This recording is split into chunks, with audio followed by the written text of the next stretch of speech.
虎にはどんな印象を持っていますか？虎は百獣の王であり、人々は通常、それを凶猛で強大なものと考えています。ビデオ中のこの虎のように、眠そうですけど、それらの二つの目は、怖いように見えます。口が開いて4本の牙が出てきて、人を食いたいようです。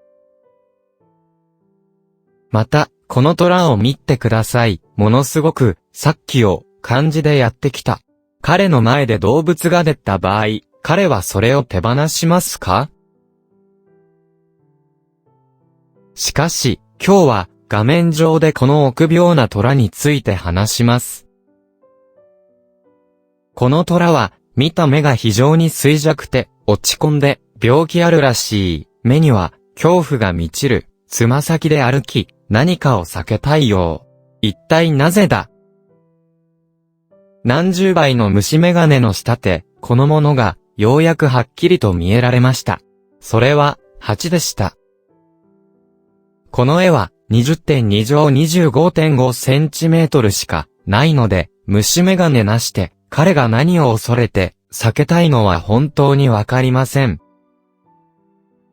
あんなに猛獣中の王様は、彼より、超小さな蜂を恐れていることが判明した。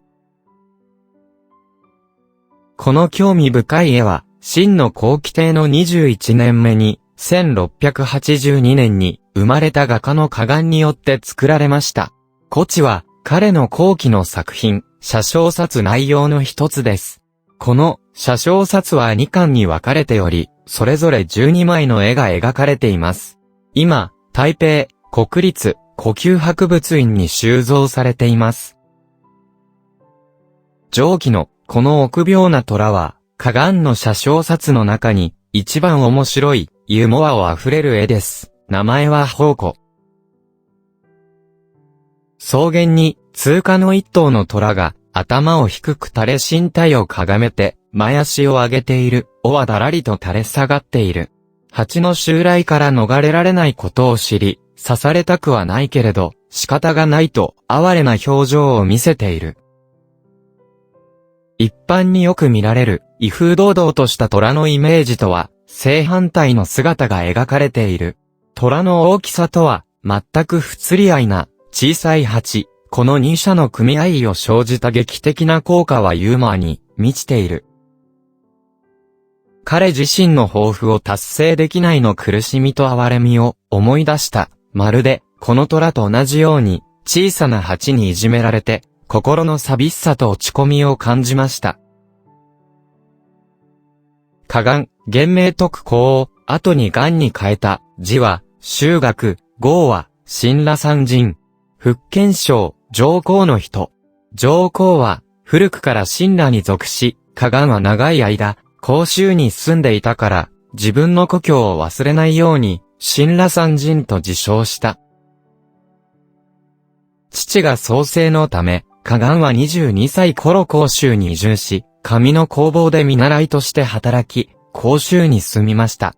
その間、彼は情報筆や、礼学などの地元の文士と知り合いになり、詩文、書画の勉強を始めました。後に、職人から、文化リテラシーのあるプロの画家に変身できるように。彼の抱負を実現する機会を探すために、彼は34歳の時に上京した。しかし、彼は、首都で何も獲得しなかった。がっかりして、ついに南に戻ったが、この旅行によって、彼は、天津、熱河、スーザン、泰山など有名な山に足を運んだ。それは、彼の将来の芸術的創造に、広大な別の世界を広げます。彼が、広州の住居に戻ったでさえ、花眼は、まだ時々各地に旅行しました。陽成帝の2年目に、花眼は、揚州に移る、あそこに、短期滞在しました。50歳の後、彼は長期間に、揚州に定住し、海外足をかきました。後期、陽成、乾隆の時代、揚州には、空前の経済発展により、文化芸術活動の発展が直接促進されました。生計を立てるために、様々な地域から揚州来る書家が多い。その中、ある個性を鮮明に、独特のスタイルを持っているグループが、揚州八怪と名付けられました。花顔の作品は、主題がおしゃれて、ユーモラスなイメージのため、揚州八怪のリストに入れられることが一度あった。花顔が絵画と接触し始めたとき、彼は、主に、雲樹兵を学ぶことに着手した。彼はまた、鎮江樹や朱刀などの民、新書形の書道を丁寧に学びました。宋と、現時代に遡る、馬鹿詩や、高校棒などのスタイルも入れており、新しい発想を生み出し、個人的特色を確立することに成功していました。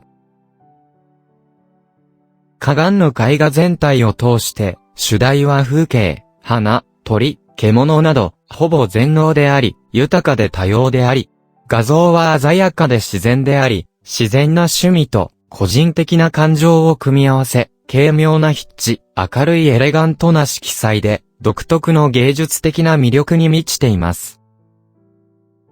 花顔の生涯がずっと庶民だった、社会的地位は高くありませんでしたが、芸術に粘り強さにより、ついに雲樹兵と並んで、清代中期絵画の発展史の代表になりました。建隆帝の21年の冬に、光州で74歳で亡くなりました。